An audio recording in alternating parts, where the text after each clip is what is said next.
Hi, my name is Diana Dusan. Welcome to my flagship project, which is part of my graduate certificate program from the University of Maryland's Instructional Design and Technology program.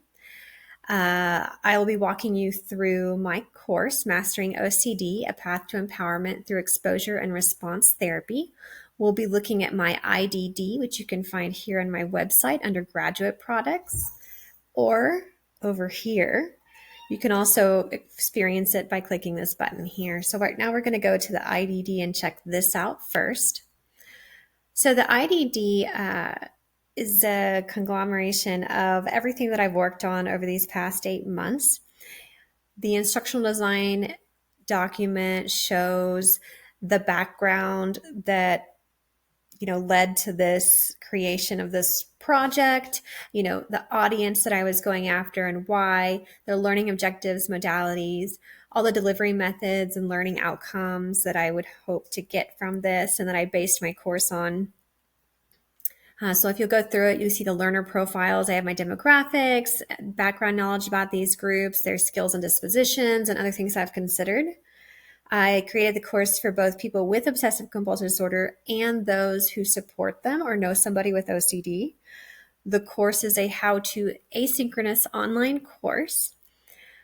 And this is some more information about that. As you go down, you'll see I have created a whole array of various learning activities, from virtual simulations and discussion and peer support to self-guided reflection journals, so that learners could do stuff within the interactive modules, within the LMS, as well as on their own, with those more,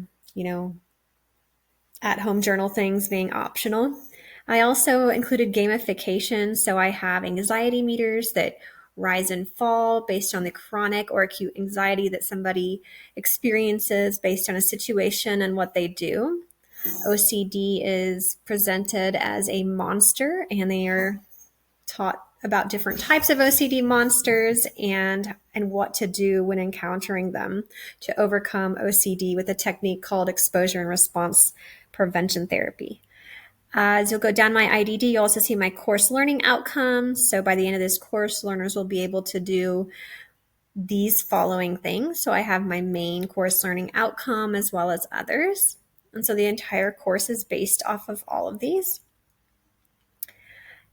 Da-da-da. As you go further down, you'll see my weekly learning objectives. The course is divided into 5 modules. For the purpose of this graduate program, I did 2 modules and a half because that is all we needed to do for this course. And then beyond this course, I will take that further and do even more modules to make it a more complete course, because I do want to make this a resource for people suffering with OCD or who know somebody who suffers with OCD. So if you look under each of these tabs, it explains each of my modules, and you can go through each of them and find out what are my learning objectives for that module, my module outline, the activities, both in the course and dispersed afterwards. I also have a list of formative and summative assessments, and that goes for each of those modules in this block. If you go further down, you can see the subject matter experts that I reached out to and researched with to come, so that this course could be very informed and accurate. The model I used for this course was the ADDIE model, and I used a learning theory combo that combined constructivism, experiential learning, andragogy, and social learning theory.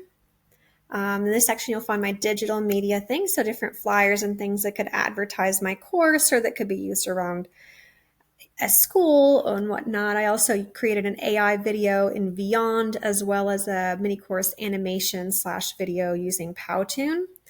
And I created my entire course in Articulate Rise, and then implemented that into Talent LMS as my learning management system. Here you'll see my storyboard. It goes down quite a ways. This is for one of my modules. I use Claude AI from Anthropic to take the storyboard and help me work that even further into something that was more visually appealing, especially for use on my website, and to help me plan things out. For the Kirkpatrick course evaluations, You'll see these throughout my course in just a moment, but this is a level 1 and a level 2 assessment. I tried using various programs so that I could get experience as much as I could during this course. So I used Typeform for this one. I use Quizlet for this one, and so on and so forth. So now if you'll look over here, we're going to check out my course.